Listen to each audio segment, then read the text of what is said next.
afternoon. It's Monday, May the 9th, and we're getting this week started. Plus or minus about 145 or something is in the expected move for the SPX and ES for this week, and the S&Ps are down 125 or 3% again today. It's just the market's getting trashed. I'll say this. Our original plan, we said let it trade down into about 4,000, bounce a little bit, back up into around 4070 or so, and then target lower down to 3,900. I don't want to get too terribly caught up in the weeds and start, deviating from that plan. So I'm just going to more or less stick with that. If there's any little bit of a add to that, I guess, it would be that the weekly open, look, I'd get bullish if we're back above the weekly open, okay? And the weekly open's 4087 or something like that. So that means, tomorrow, and by the way, we got a lot to talk about. I don't know how we're going to do this in 5 minutes, but anyway, tomorrow there's a lot of Fed speak. There's like 3 Fed members speaking tomorrow. And that can certainly introduce some volatility. But the big deal, big deal, Wednesday CPI and Thursday PPI. And, there's definitely going to be some volatility on that, especially the CPI Wednesday, right? So you got Tuesday, Wednesday, and Thursday. Wednesday is the big focus with the CPI. Tuesday is Fed speak and Thursday is PPI. All right. So if I'm not really in favor of the uptick, but I gotta prepare you for what if, right? So if this thing flips bullish Tuesday into Wednesday on the volatility events, well then I could flip to a bullish mindset back above the weekly open. Target would be 4160, and I doubt it, but you may as well be prepared for maybe what if 4220. Those would be the 2 bullish targets.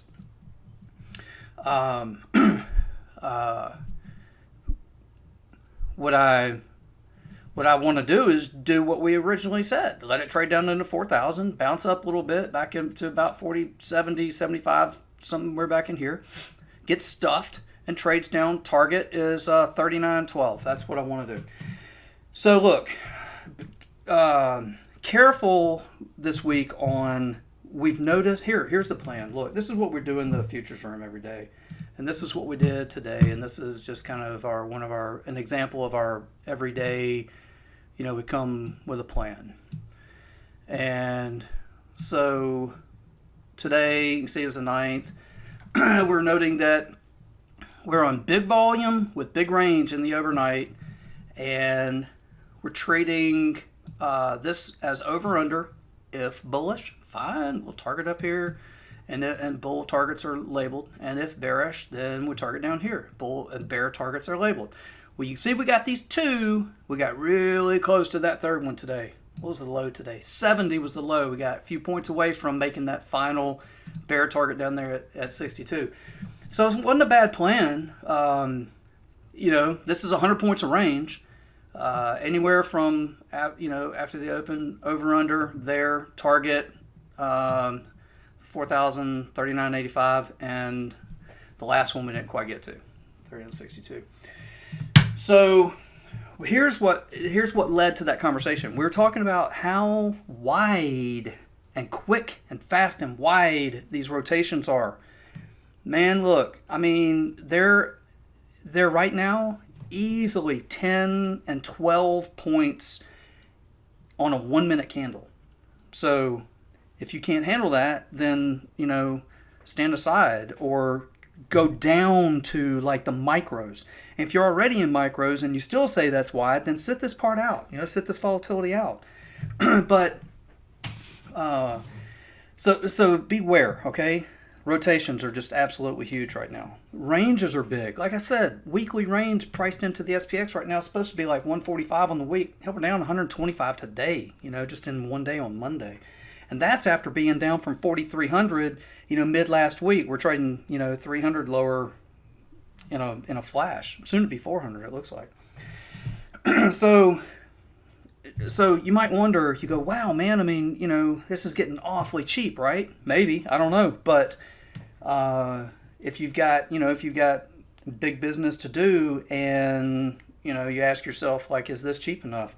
Well, I mean, you wouldn't put any big size on really in front of CPI on Wednesday, would you? So point being, you got a few things still that can get in our way. And here are a few, if you want, like, for instance, reasons to be bearish. Like, if you're looking at the VIX and you're saying, man, the VIX is not really all that elevated.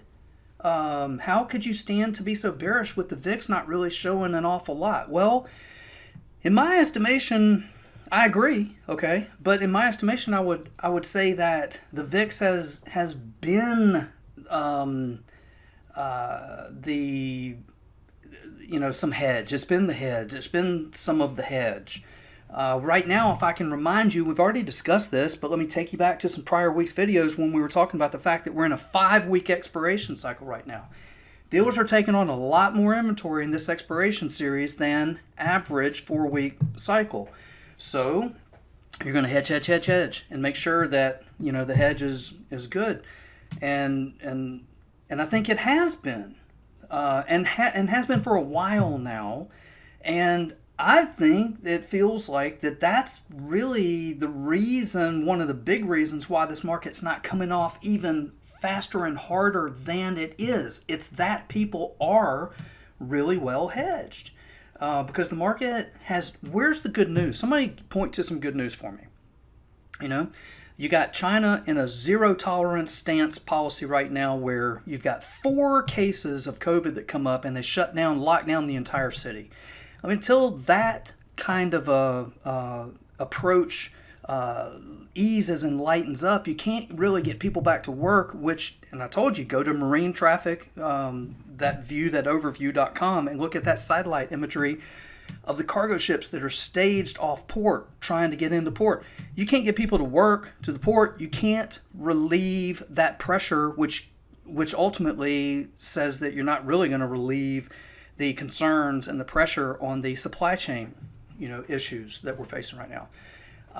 Inflation is a big one. CPI, we're going to find out this week. We're looking at close to 8%, this Wednesday, and that's no small thing. I mean, that's a problem. Okay, Russia, Ukraine, no signs of anything changing there.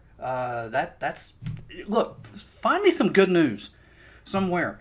So I guess what I'm looking at is for the only thing I could figure right now that could save this thing would be that everybody finally gets bearish, and if overwhelming, kind of prevailing, just everyone's bearish, well, then you can get a bounce. But you're going to see that in the price action first, right? We're going to see some kind of a bottom, some kind of a flush. And I don't know that we've seen that yet. I mean, I haven't really seen any evidence of it yet. I mean, we're going out near on the lows today. So if we're getting to a low, we're getting closer every day. But look, you do you. You think we're at a bottom, find the left side of the dome and click, and you will be long. And believe me, from that point forward, you will be bullish because you'll be long, so you'll be bullish. But you can also Google a Bank of America market research that I saw an article on this weekend, and it was a history of bear markets studied by Bank of America this weekend. I saw the article. And to give you the Cliff Notes version, it's that they reported a study of the last 19 previous bear markets over the last 140 years, averaged a 37.2% drawdown and over a duration of 289 days, average 289 days. So figure the top in the S&Ps is at 48, 05 or 08 or something like that. Doesn't matter, but knock off 37% of that, and it's going to take you down to what, 31 some odd hundred. I've been, look, I'm just giving you the milestones, the markers on the way down. The 200 period weekly average, the simple moving average on a weekly is down at like 3,400, which is where the SPX was, or S&Ps were on their highs when they broke in that February, March of 20 for the COVID, break down to 2,200, which is also about a 382 retrace from the 2,200 COVID lows, the 2,200 S&P print, up to the 4,800 highs, and it's within spitting distance or striking distance of this BOA report that takes you 37% off the highs over 289 days. So that says a lot. It says we're nowhere near in time or price the low that's going to be the low, but we'll worry about each marker along the way as we're working our way there. But ultimately, that'd be a lot lower than 4,000. That'd take you down around 3,400 or something like that. All right. So on the week this week, you can see it starts right here about 4080 like 7 or something. 4087 is like the weekly open. And I already gave you above there, you can flip to bullish for a little bit, target those two prices I gave you up top. On the downside, you've got the two quants for this week, which have been pretty good, over the last several weeks or whatever as far as marking lows. We hit the first one today. The second one's down here at 39.40, and my target is down here at 39.12. And that's about that. And as a nugget, I tell you, I think Bitcoin is trash. Bitcoin's about to get absolutely just hammered. If you want a Pulp Fiction kind of reference, you say Zed is dead in the Bitcoin thing. So that's just a side note. But on our S&Ps, that's what you know what I'm looking for, right? I try to be helpful, being descriptive, answer questions with regard to like, why would you be so bearish? Well, I don't know. Find me a reason to be bullish. Find me something. Maybe China wakes up and decides to lighten up on their zero tolerance policy, and the market, believe me, you will see it in price action on the S&Ps if that happens. You'll see it on price before you ever figure out, what it was that caused it, because it'll be really swift and very noticeable in price action as far as an uptick in the S&Ps should something like that break in news, because that's a big deal and it's a huge problem, and it is a problem until it's not, and right now it still is. So we have a problem there with China, we got a problem with the Russia-Ukraine situation, you got a problem with inflation, you got a problem with Google and Amazon. They're both breaking for 2,200. We were looking at them in the trade room like last week, looking at them breaking for 24 and maybe 22. They're breaking for 22. Google and Amazon. Apple's failing at the 200. Bitcoin it's got one little support potential at about 20, maybe 3,000, and then it's absolutely toast. The Bank of America report that I just shared with you, you can Google that and find it easily. Just look for their market research on the last 19 bear markets over the last 140 years. You'll find the article easy enough. And the real hinge pivotal points this week are threefold. The main one, in my opinion, is on Wednesday, but you've got Fed speak galore tomorrow, CPI Wednesday, and PPI Thursday. And with that, I'll see you again Wednesday night. Hope you have a good start to this week, and should be a good start. Our plan is following through so far. I mean, just keep bearish down to 4K, let it bounce, and then stuff it again, down into 39. So we'll see how the rest of it plays out. Talk to you again soon. Without simpler trading, I could not have financial independence. This is one of the best investments I ever made in my life. It's helping me find consistency. It's one of the things that won me